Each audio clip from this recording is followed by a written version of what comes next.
একজন আমাকে খুব কড়া ভাষায় বলছিলেন একদিন যে আপনি প্রথম ব্যক্তি মনে হয় বলেছেন ঢাকা হচ্ছে সিটি অফ আখিরুজ্জামান। আপনি চোখে দেখেন না ঢাকা শহরে এত এত মসজিদ আছে? বললাম যে এইটা আপনার চেয়ে আগে আমি দেখছি ঢাকা শহরে এতগুলো মসজিদ আছে। আমার কাছে হিসাব করা আছে কয়টা মসজিদ ঢাকায় আছে। তাহলে আপনি বললেন যে এটা সিটি অফ আখিরুজ্জামান। বললাম ঢাকা শহরে এতগুলো যে মসজিদ আছে কত বছর থেকে আছে? বলছে 50, 60, 70 বছর থেকে। তো বলো 70 বছরে কোরআনের আপনি একটা বিধান বাস্তবায়ন করতে পারছেন ঢাকায়? বলেন পারছেন? ঢাকা শহরে কি চোরের হাত কাটা হয়? ঢাকা শহরে কি হচ্ছে জেনার শাস্তি দেওয়া হয়? মদ পান করলে 40 লাঠি দেওয়া হয়? ব্যভিচার করলে রজম দেওয়া হয়? সমকামিতা করলে রজম দেওয়া হয়? ধর্ষণ করলে প্রকাশ্য মৃত্যুদণ্ড দেওয়া হয়? মসজিদ দিয়ে কি করবেন আপনি? বলেন, এতগুলো মসজিদ দিয়ে কি করবেন? মসজিদে আমরা নামাজ পড়ি, ব্যক্তিগত ইবাদত। আর মানুষের বাঙালিকে কারা জানি বুঝাইছে সারা জীবন যত ইচ্ছা পাপ কর, শেষ জীবন একটা মসজিদ বানায় যাইস বা মসজিদের সভাপতি হয়ে থাকিস, ঠিক আছে? যত ইচ্ছা কর, যা ইচ্ছা কর, সুদ খা, ঘুষ খা, সব কর, শেষে একটা মসজিদ বানাই দিস। কারণ হাদিসটা হচ্ছে মান বানা লিল্লাহি মাসাজিদান বানাল্লাহু বাইতান ফিল জান্নাহ। কেউ যদি আল্লাহর জন্য একটা মসজিদ বানায়, আল্লাহ পাক তার জন্য জান্নাতে একটা ঘর বানাবে। ব্যাস, এই হাদিসের উপর আমল কইরা কবরে যাবে। সারা জীবন যে আমি মাশাআল্লাহ নাউজুবিল্লাহ আল্লাহর কোনো বিধানই মানলাম না, না নামাজ, না যাকাত, না সাদাকা, না এই যে কোরআন এর হক আদায় করা, না আমর বিল মারুফ, না নাহি আনিল মুনকার, না ইকামাতুদ দ্বীন, ইত্যাদি ইত্যাদি। অনেক অনেক গভীর ভাই, আলোচনাও গভীর, পরিবেশও অনেক গভীর, অন্ধকারও অনেক গভীর। এই অন্ধকার থেকে বের হইতে হইলে ভাই রমাজান আমাদের সামনে একটা মৌসুম। এটা আল্লাহ পাক সুযোগ দেন। আপনারা তো দেখেন সন্ধ্যাবেলায় পাখিরা কোথায় ফিরে যায়? বাসায় ফিরে যায় না? এই সারা বছর সারা জীবন আমরা অনেক দূরে চলে গেছি আল্লাহ থেকে, রমাজান আসছে এখন আবার বাসায় ফিরে আসে। রমাজান কেন আসে? যাতে এই বিচ্ছিন্ন উম্মাহ এক জায়গায় হয়, পাপী মুসলিমরা আল্লাহর দিকে ফিরে আসে। সারা বছর যারা এদিক ওদিক চলে গেছেন রমাজানে আসেন, ঘরে ফিরে আসেন। আল্লাহ পাক তৌফিক দান করে না। অনেক ভিতরে ঢুকে গেছি ভাই। প্রথম কথা বলছিলাম লাআল্লাকুম তাত্তাকুন, হক আদায় করতে হবে, রাজি আছি তো ইনশাআল্লাহ? 2 নাম্বার এই যে বলছিলাম কুতিবা আলাইকুম নিয়ে কথা। কুতিবা আলাইকুম শুধু সিয়াম না, কুতিবা আলাইকুম কিসাসও আছে এখানে। কোন কিতাব এখানে আছে না? নাকি বাড়ায় বললাম? আর এই কোরআন তো ভাই সবারই বাসায় আছে, কেন মানতে চান না? এত কেন ভনিতা কোরআনের সাথে? বাঁচবই বা কতদিন আমরা? সর্বোচ্চ 100 বছর। ভাই সবাইকেই তো একা একা আল্লাহর সামনে দাঁড়াইতে হবে, তাহলে এত ভনিতা কিসের? এত নেফাকি কেন? এত অস্বীকৃতি কেন? ইসলাম নিয়ে এত অ্যালার্জি কেন? আল্লাহ রাসূল এবং ইসলামের নাম শুনলে গা জ্বলে কেন? কোরআন সুন্নাহর বিধানের কথা শুনলে কেন মনে হয় যে বাঁকা চোখে তাকান কেন? না জানি আবার কি বলতেছে, কোন জঙ্গি আসলো, কোন সন্ত্রাসী আসলো, এগুলো কি শুরু করছেন? এটা কোরআনের কথা, হাদিসের কথা, আল্লাহর কথা, রাসূলের কথা। এখানে এইসব শব্দ প্রয়োগ করেন কেন? কবরে কি আমরা যাব, আপনারা যাবেন না? আপনাদেরকে হিসাব দেওয়া লাগবে না? কি মনে করতেছেন আপনারা? আর এই উম্মার বিজয়ের জন্য কি শুধু আমাদের একার দায়িত্ব না, সবার দায়িত্ব আছে? সবাই মিলে তো শক্ত হাতে একটা হাতল ধরলে না ইসলাম বিজয় হবে। আল্লাহ পাক যে ক্ষমতা যাদেরকে দিয়েছেন, কেন আপনারা বুঝতে চেষ্টা করেন না যে আল্লাহ রাব্বুল আলামিনের কাছেই সর্বভৌম ক্ষমতা, তার বিধান বাস্তবায়ন করেন, আল্লাহ পাক আপনাদেরকে আরো শক্তিশালী করবেন। যদি না করেন তাহলে শোনেন, একটা সময় পর্যন্ত আল্লাহ পাক ছাড় দেন। এটা ইতিহাস। নমরুদ একটা লম্বা সময় ছাড় পাইছে, ফিরআউন আরো লম্বা একটা সময় ছাড় পাইছে, আদ জাতি সামুদ, আসহাবুল আইকা, মাদিয়ান, লুত, কত যে কম চলে গেছে হিসাব নাই। ইতিহাসটা খালি পড়বেন কোরআনের, কত যে কম পৃথিবী থেকে চলে গেছে এরই হিসাব নাই। আল্লাহ পাক জানাইছেন অল্প কিছু, বাকি কিছু জানানো নাই। আল্লাহ পাক জানানি নাই অনেক কিছু আমাদেরকে, যেগুলো আমাদের দরকার সেগুলো জানাইছেন কিছু কিছু। কেউ কি টিকতে পারছিল? কেউ কি আল্লাহর বিধানের বাইরে গিয়ে চলতে পারছে, দুনিয়া টিকতে পারছে? কেউ কি চিরস্থায়ী ছিল? কোন নবীও তো চিরস্থায়ী ছিল না। তাহলে কিসের পিছনে ছুটতেছেন? আল্লাহ পাক আমাদের সবাইকে কথাগুলো বোঝার তৌফিক দান করেন। ব্যক্তি জীবন থেকে শুরু করে এক সর্বোচ্চ লেভেল পর্যন্ত কোরআন, হাদিস, ইসলামকে বাস্তবায়ন করার তৌফিক দান করেন। আল্লাহ পাক যাদের মধ্যে সততা আছে, এই মানুষগুলোকে আল্লাহ পাক আমাদের ঊর্ধ্বতন কর্তৃপক্ষ বানায় দেন, আমিন। বা যারা আছেন তাদেরকে আল্লাহ পাক হেদায়েত দান করেন। রমাজানের এই শিক্ষাটার সামনেও এরকম 2-1 শব্দ আছে, কুতিবা আলাইকুমুল কিসাস। আরেকটা তো বললে তো মাথাই খারাপ হয়ে যাবে, বলবো? ওই যেখানে দেখছেন কুতিবা আলাইকুমুস সিয়াম, কুতিবা আলাইকুমুল কিসাস, এই ডানে বামেই খুঁজবেন, 3টা পৃষ্ঠার মধ্যেই পাবেন লেখা আছে কুতিবা আলাইকুমুল কিতাল, কুতিবা আলাইকুমুল। এটা আবার কি?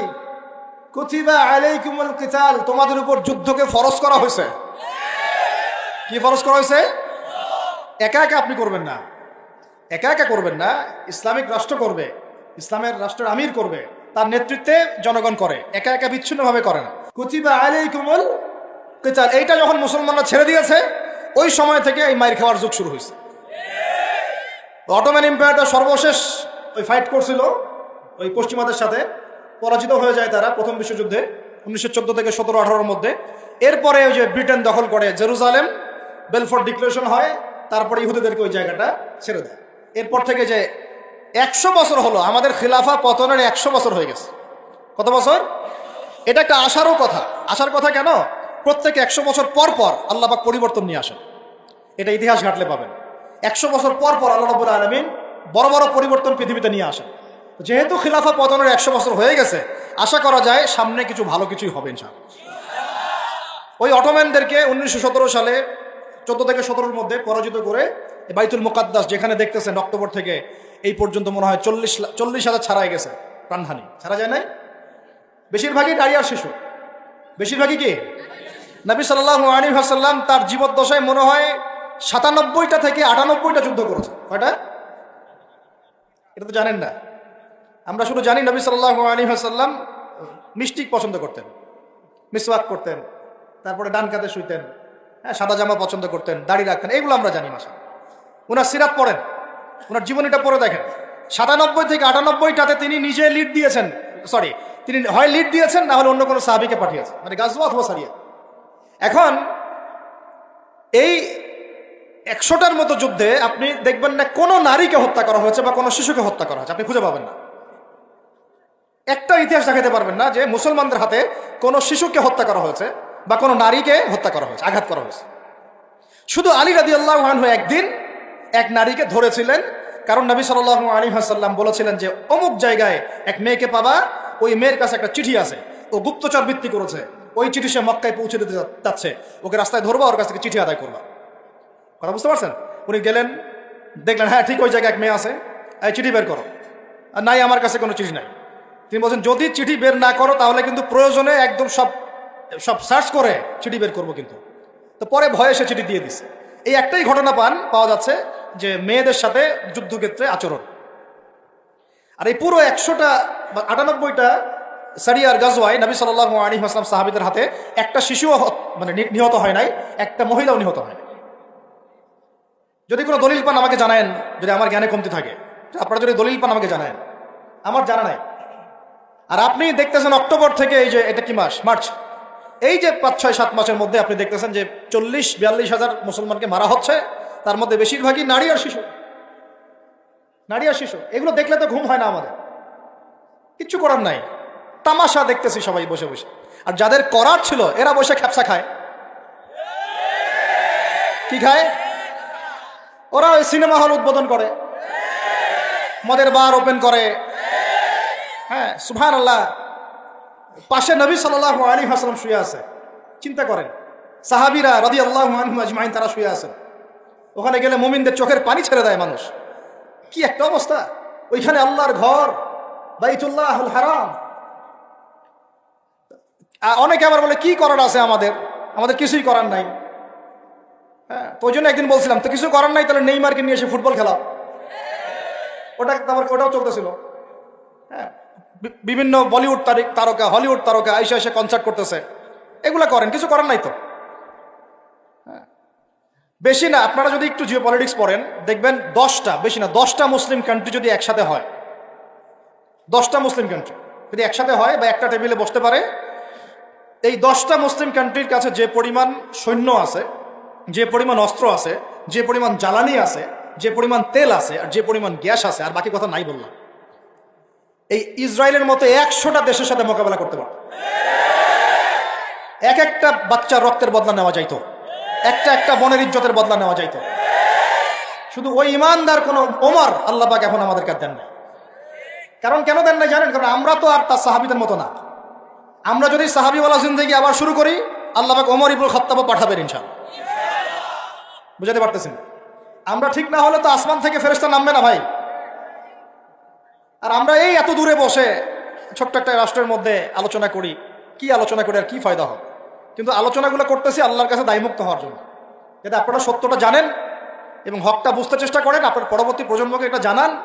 আল্লাহ চাইতো আমরা না পড়লে কি হয়েছে, দেখা যাবে 100 বছর পরে হইলেও আমাদের পরবর্তী প্রজন্মরা ইনশাল্লাহ বাইতুল মুকাদ্দাস উদ্ধার করবে ইনশাল্লাহ, কারণ লিখা তো হয়ে গেছে, এটা তো ওইটা আমাদের হাতে আসতেছে ইনশাল্লাহ। এবং ওইখানে 40 বছর ইসলামিক খেলাফত বাস্তবায়ন না হওয়া পর্যন্ত এই বিশ্বে কিয়ামত হবে না ইনশাল্লাহ। কত বছর? কে করবে? ঈসা আলাইহিস সালাম। কে করবেন? ঈসা আলাইহিস সালাম। তার সাথে সঙ্গ দিবেন ইমামুল মাহদি। এটা হবে সামনে। এখন ওইটা যখন হবে, ওই 40 বছর ইসলামী খেলাফত, তখন তাবারাকাল্লাযী বিয়াদিহিল মুলক, ওই আল্লাহ পাকের যে মুলক, আল্লাহ পাকের সার্বভৌমত্ব, আল্লাহ পাকের সরভেন্টি, আল্লাহ পাকের রাজত্ব, ওইটা সারা বিশ্বে প্রতিষ্ঠা হবে। এখন ওইটা নাই। এখন কি আছে? এখন মুলক হচ্ছে জাতিসংঘের, সবকিছু ওদের হাতে। আর এগুলো গঠনই করা হয়েছিল মুসলমানদের স্বার্থ দমন করে পশ্চিমাদের স্বার্থ উন্নয়নের জন্য। একেবারে খোলামেলা কথা বলো, এখন পর্যন্ত ওদের ভিশন এবং এজেন্ডা এইটাই। পৃথিবীর কোনো জায়গায় মুসলমানের স্বার্থ তারা সর্বোচ্চ অগ্রাধিকার দিবে না, বরং আমাদেরকে দাস বানানোর জন্য এটা তৈরি করছে। আর আমরা এখন সেই দাসত্বের মধ্যে চলে আসছি। কেউ কিছু বলেও না, কেউ কিছু করে, সবাই মেনে নিয়েছি। আর কেউ আলোচনা করে লাভ নাই। আপনারা প্রত্যেকটা ঘরে ঘরে একটা করে আইয়ুবের জন্ম দেন, আলোচনা করে লাভ নাই। এত প্রত্যেকটা মা বোনকে বলবো, একটা করে বাচ্চা দেন আমাদেরকে আইয়ুবের মতো, একটা করে বাচ্চা দেন তারেক বিন জিয়াদের মতো, একটা করে বাচ্চা দেন আমাদেরকে বিন কাসিমের মতো।